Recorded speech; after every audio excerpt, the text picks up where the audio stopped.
Good evening and welcome to Tucker Carlson Tonight. The White House held what they described as a listening session today, where survivors of last week's Florida shooting gathered with the parents of children killed in previous shootings to discuss what the country ought to be doing going forward. Here's some of what was said. We must create a culture of connectedness. We must create a culture in which our classmates become our friends.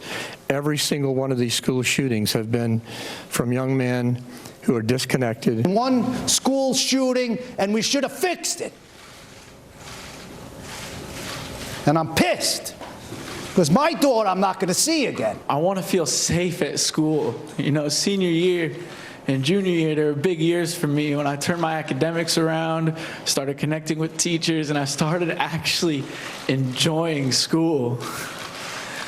And now, I don't know how I'm ever going to step foot on that place again. A teacher would have a concealed gun on them.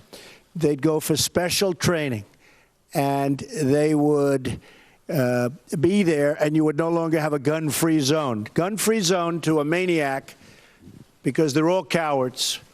A gun-free zone is let's go in and let's attack, because bullets aren't coming back at us. You feel for those kids and their families. It seems likely as a political matter that some form of gun control may be coming. The White House has signaled support for stricter background checks and a federal ban on bump stocks. But that's not even close to what many on the left are demanding. You saw some of those demands today at widely televised gun control rallies in Florida. Some of those in attendance were kids from Stoneham Douglas High School in Parkland, and that should not be surprising. It's understandable. People become political activists all the time in response to tragedies. That's their right. Nobody ought to attack them for it. We're certainly not attacking them. We never would. We assume they have the best motives. Most of us have the best motives. Almost everybody's against school shootings. The question is, what do you do about them?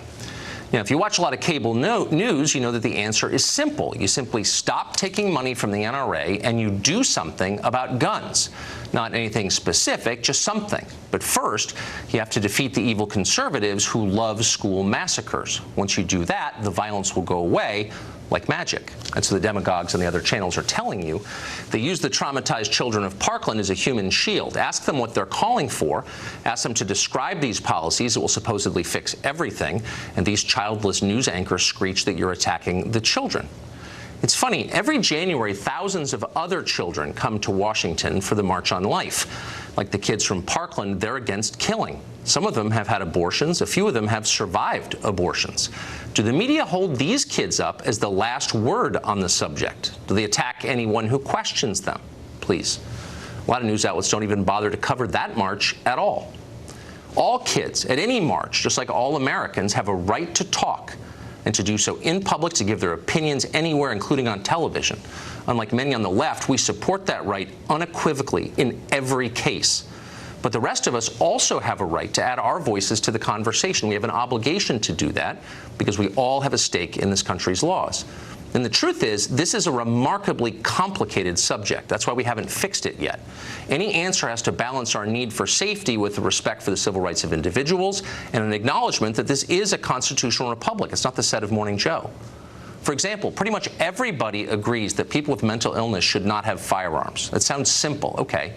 But what do you do then with the more than 400,000 Iraq and Afghanistan vets who have received a diagnosis of PTSD? That's a mental disorder. Should they lose their rights to gun ownership because they were injured by war? All of a sudden, it's not so simple. Or how about domestic abusers? Nobody thinks they should have guns. We don't, obviously. But what if they haven't been convicted of anything yet? Can you strip rights from somebody who is legally innocent? And if you can take their gun rights away, how about their voting rights or their free speech rights? We're not sure of the answers to those, but we're positive they are real questions that need to be debated and considered by smart people sincerely trying to make the country better. The media screechers are not helping. They're telling us it's a simple fix as long as you care enough. That's a lie, and they're using children to tell that lie. Spare us. We're for the children. We're not for you. Congressman Jim Himes is a Democrat who represents Connecticut, and he joins us tonight. And Congressman, unlike a lot of people, you've been specific about what you want, and I admire that. You were on CNN on Monday, and you said, and I'm quoting now, we want to be no different from Canada or Australia or Great Britain. So in Australia, and you hear this a lot from the left, 650,000 guns were confiscated from citizens, and that's what you're calling for. Who would do that? Who would take those guns in this country? No, that's not what I'm calling for, Tucker. Australia is a pretty good example because after the massacre of 35 of its citizens in Port Arthur in 1996, they implemented a whole series. And I don't usually agree with you, Tucker, but you're right. This is a complicated problem that won't get solved, certainly not by the media on either side, but it will get solved over time, not perfectly, by lots of measures, some of which were tried by Australia. Now, Australia doesn't have a Second Amendment, so they're not the best example. But we do know that if we could get universal background check, no matter where you buy a gun, you get a background check. We do know that if you could find a way, and I admit that it is complicated with rights to make sure that people with temporary restraining orders temporarily give up their weapons. If you could do a whole bunch of those things, there is no question that, like Australia, we could see our gun violence in this country plummet. Well, there is a question about that. I mean, we don't actually know. And we had the assault weapons ban of 1994, and it seemed like it would reduce killings, and it didn't. We know that conclusively. So you're never quite sure what the effect is, but you twice pointed to Australia as a model for gun policy here. So what specifically about Australia? Again, a country that confiscated its citizens' guns by the hundreds of thousands. What specifically did they do that we should do? Yeah, you can keep using the word confiscation. Well, they all did. You want. That's a fact. That is not what I was calling for.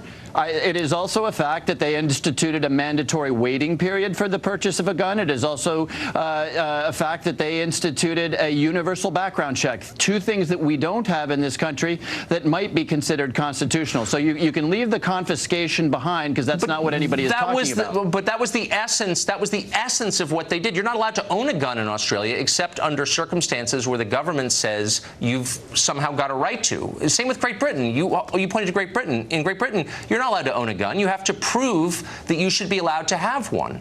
Are you calling for that? Well, no, I'm not. In both of those countries, in the absence of a Second Amendment, you're right. You have to show a cause, a reason to have a gun. We have a Second Amendment in this country, which you may be surprised to hear I support. So we're obviously not going to require the citizens. Well, you can say that as much as you want, Tucker, but it's not true. I'm just saying it once in response to what you said.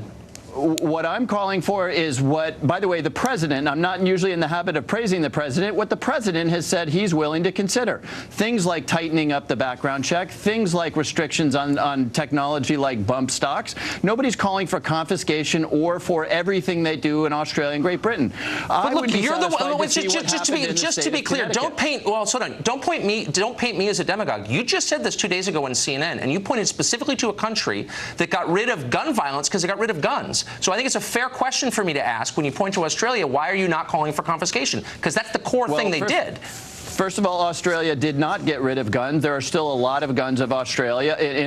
There are plenty of guns in Canada. There are plenty of guns in the United Kingdom. These are countries that are different than our own. But no, they did not get rid of guns in any one of those countries. So but they can keep talking about Australia. I never called for confiscation. You're the one who was talking about Australia, not me. Okay, so let me just say this: those countries also have universal gun registration. Australia is a good model in one way. Australia is a good model in one way, which was that after a tragedy, 35 people dead in Port Arthur, they got together, the Prime Minister and 6 states got together and said, let's pass a package of gun safety changes that will reduce violence. Now, not all of those changes would apply in the United States. I'm not calling for that. Like taking them away by force from the population. So let me ask you this. Those countries also have you can keep universal, saying that, but that's not what anybody is calling for. I'm sorry. I know a lot about this, and that was the whole point of the bill. So, and you must know that too. That was a part of the bill that I'm not calling for, and frankly, almost nobody is calling for confiscation. Okay, so let me ask you this: those countries all have universal gun registration? You own a gun, you have to register it with the government. Are you for that? They actually canceled the universal gun registration in Australia because they felt that it was more of a burden on legal gun owners than it was on people who were going to use guns illegally. No, I'm not necessarily for it in the United States. I am for everybody having a background check. I am for people with temporary restraining orders temporarily giving up their guns. I am for a limit on the size of the magazine that you can use. Things that we've done here in the state of Connecticut, which have been constitutional and have not resulted in people's Second Amendment rights being violated in Connecticut. I was wondering this today. So you work up on Capitol Hill surrounded by armed guards. Do you think they have too many guns, and do you believe that their magazines hold too many rounds? And if not, why not? Tucker, nice try. You're not going to get me to say it's a sincere question. that They protect police officers... You feel safe with a lot of people with high-capacity magazines, but I'm not allowed to have them in my house to protect my family? Because why? Explain it slowly so I can understand. Okay, all right, let's explain that. That's an absurd argument, but let me agree with you that I would be perfectly happy with the general public having the same firearms that the Capitol Police have if the general public were, like Capitol Police, required to undergo a criminal check, required to recertify themselves every single year for the use of those firearms, and personally accountable and professionally accountable for how they're used. So if you're willing to put all of those restrictions on the general public's right to own firearms, which is what the Capitol Police have, which is what no Marines right have, otherwise. Let me just ask you finally one last question. So you just, because some of us are confused by the details here, you endorsed the most recent iteration of the assault weapons ban. And in that, and I've asked this question of a lot of lawmakers, I'll be interested to see your response. In that, it would ban rifles that have something called a barrel shroud. Those would be illegal. Yeah. What is a barrel shroud, and why would you ban it? So a barrel shroud, as you probably know, because you've talked to your other guests about it, is a covering on the barrel of a gun that allows you to hold that gun when the barrel has overheated because of multiple rounds being fired. That's correct. Now, that's right. Right. Okay. So we agree on that. Now, I'm not all that worked up over barrel shrouds, and I'm not even interested really in going the route of saying that an assault weapon ban will solve our problems. I happen to support a ban on technology that allows you to squeeze off 20 or 30 rounds in a minute or two. Now, I understand that the definition of an assault weapon is tough. But then why did you support the bill that would have banned that and pistol grips and folding stocks and bayonet lugs and all these things that are irrelevant? It makes you seem not serious if you support something like that. You know, lots of states have passed assault weapons ban. I heard you talking about, the desire of the populace earlier. Lots of states have implemented, including my own of Connecticut, assault weapon ban. Now, what I'm going to tell you is that the number of people who die in this country as a result of assault weapons, though they make the headlines, that is a relatively small percentage. I'm aware of that. Nonetheless, I don't want people to have guns that allow them, and most police officers don't want people to have guns that allow them to squeeze off 20 or 30 rounds very rapidly without reloading. Look, you asked about barrel shrouds. I'm not sure that barrel shrouds are the key here. I think I'll let you unpack it all, and I appreciate your willingness to come on and explain your views on this. Thank you very much. Okay, thank you, Tucker. Rachel Campbell-Duffy is a Fox News contributor, and she joins us tonight. Rachel, thanks for coming on. Thanks for having me, Tucker. So you talked to these politicians about what just happened last week in Parkland, and the story is, at least in part, about the failures of the government, of the FBI, of local police, but really the federal authorities to respond to a lot of warning signs, consistent warning signs.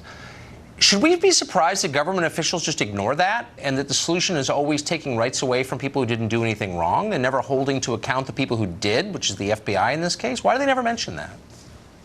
Well, it's a great point, but I'd also say this to you. I mean, I come at this from a very personal, two very personal points of view. One is I'm a military brat who was raised overseas, and the buses that I was on had armed security. The schools I went to were fortified, and I felt very safe. So when I hear that part of the conversation, that we should be fortifying our schools, that's something the federal government could do. State governments could do that as well, and I'm 100% for that. I'm also the wife of a congressman. As you know, this year we had a Bernie Sanders volunteer who shot up a bunch of Republican congressmen on a baseball field. And the only reason we didn't have a mass execution of those congressmen on that field is because Steve Scalise happened to be part of that baseball team. And by the way, he was going to leave 5 minutes after the shooter came. Had he left, there would not have been, he has a detail of Capitol policemen. He's the only one, he and leadership. So had he not been there, we would have had a massacre on that baseball field. So you brought up an excellent point in that, in your discussion with the congressman from Connecticut, which is that Nancy Pelosi and many politicians have security. Why aren't we securing our schools, and why aren't people allowed to take responsibility for their own security? Because in the end, if there's a real disaster, and I've seen it firsthand a couple of times, the cops leave. They've got families too. They're not going to protect you. I've seen it. You got to protect yourself, or you're not going to be protected. So why are we allowing blowhards from the Congress to try and strip our ability to protect ourselves? I don't understand. Well, we shouldn't. And as citizens, what we should do is expand the conversation. It's very dynamic. It's very complicated. It's about fortifying our schools. But listen, when Adam Lanza's mom, before he killed her, after he shot up the children in Newtown, she wanted to have him committed. And after that massacre in Newtown, many parents came forward and said, I'm scared of my mentally ill child who has had violent tendencies, and they can't get those children committed. So there's a problem there.